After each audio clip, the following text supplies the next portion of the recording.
Trop de choix tue le choix, cette maxime bien connue s'applique parfaitement aux dizaines de plugins que nous entassons, quitte à réduire notre productivité. Voyons comment faire le tri.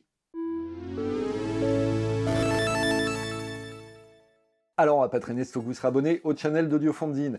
À force de freeware, de promotion, de bundle, on finit par entasser des centaines de plugins, ce qui n'est pas forcément bon pour notre productivité. Quand on veut mettre une reverb sur une piste, avoir 10 options possibles à considérer n'est pas forcément très bénéfique, fait perdre du temps. L'idéal pour faire le tri, c'est évidemment de partir d'une installation vierge et de n'installer que ce dont vous avez besoin au moment où vous en avez besoin, et pas forcément en prévision du moment où vous pourriez en avoir besoin. La logique s'applique en premier lieu. Au bundle, il est inutile d'installer les 38 plugins d'un T-Rex Max si on n'en utilise que 3 au quotidien.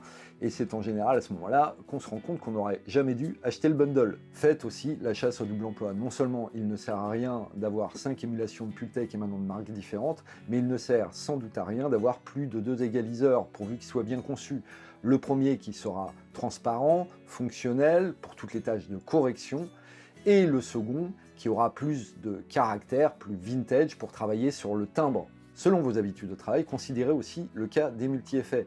Vous pouvez tout à fait utiliser un plugin pour le chorus, un pour le flanger, un pour le phaser, ou vous pouvez vous en remettre à un multi-effet comme Guitar Rig ou Warmverb qui fera tout cela. Et si vous ne pouvez pas repartir d'une installation vierge, ou que vous conservez des anciens plugins pour la compatibilité avec vos anciens projets, sachez qu'il est quand même possible de faire place nette. Soit en utilisant une fonction de votre stand qui vous permet de cacher les plugins que vous ne voulez pas voir, soit en rangeant les plugins inutiles dans un sous-dossier. De la sorte, vous ne voyez que ce qui vous importe vraiment. Songez enfin qu'en faisant ainsi le ménage, vous travaillerez non seulement plus efficacement, mais vous pourrez aussi revendre les plugins que vous n'utilisez pas, de quoi financer l'achat de tutos ou de formations qui vous aideront à mieux utiliser vos outils. Bref, n'hésitez pas à faire place nette et à commenter, liker, partager cette vidéo. Ciao!